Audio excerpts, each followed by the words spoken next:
Hey sports fans, Chad Morgenthaler, time for the Jasper Engines and Transmissions Sam Rayburn Recap. Sam Rayburn is a fantastic lake, full of giant fish, and that seems to be a little bit of the problem is if you don't have a 4-pound average, you're really not going to do anything at all. So that's what I searched for the entire practice. And being post-spawn down there, obviously I thought there was going to be some fish out deep, which there was. But they were very, very spotty. The schools are very small, they're very hard to find, and in 2 days of looking with no wind, perfect conditions, I really didn't find much. I found some schools, but they were small fish. On the last day of practice, we had a tremendous amount of wind, 35 to 40 mile an hour, and we were going to have winds during the tournament. So I knew the open water fishing was going to be sketchy at best. I elected to stay up the river, where I found them the last day of practice. I had a tremendous amount of bites. I knew I could catch 5 pretty quick, and I was catching some 3.5 and occasionally a 4-pounder. And I thought, well, if everything goes well, I might be able to work it out.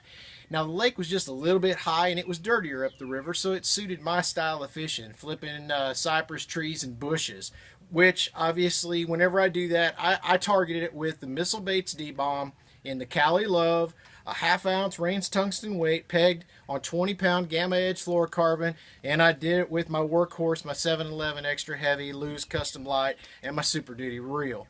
And that's how I caught the majority of them, specifically the first day. The only problem was the size was off just a little bit, and I couldn't get above that 2.5-pound mark, which really put me behind the 8-ball going into the final day. So I changed up a little bit, tried to fish some deep fish, just hoping for one of those 8 or 9, 10-pound bites, which would separate me from the pack. I didn't get it that morning, so I had to go back up the river again.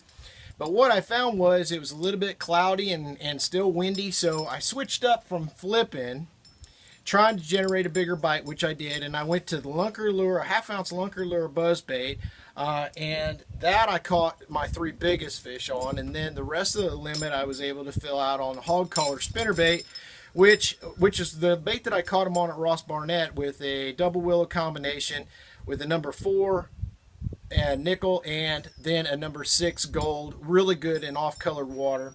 Unfortunately, the end result was I fell short of being able to do well. The entire field was so packed, so tight weight-wise, I didn't do well. But I got my chin up. I caught a ton of fish, 40 or 50 keepers a day. Now, that's a lot of fish to catch to not be able to run into an 8 or 9-pounder, which I was really disappointed in. However, I'm headed to Lake Dardanelle next. It's high, it's muddy, and it's flowing a lot of current, so hang on.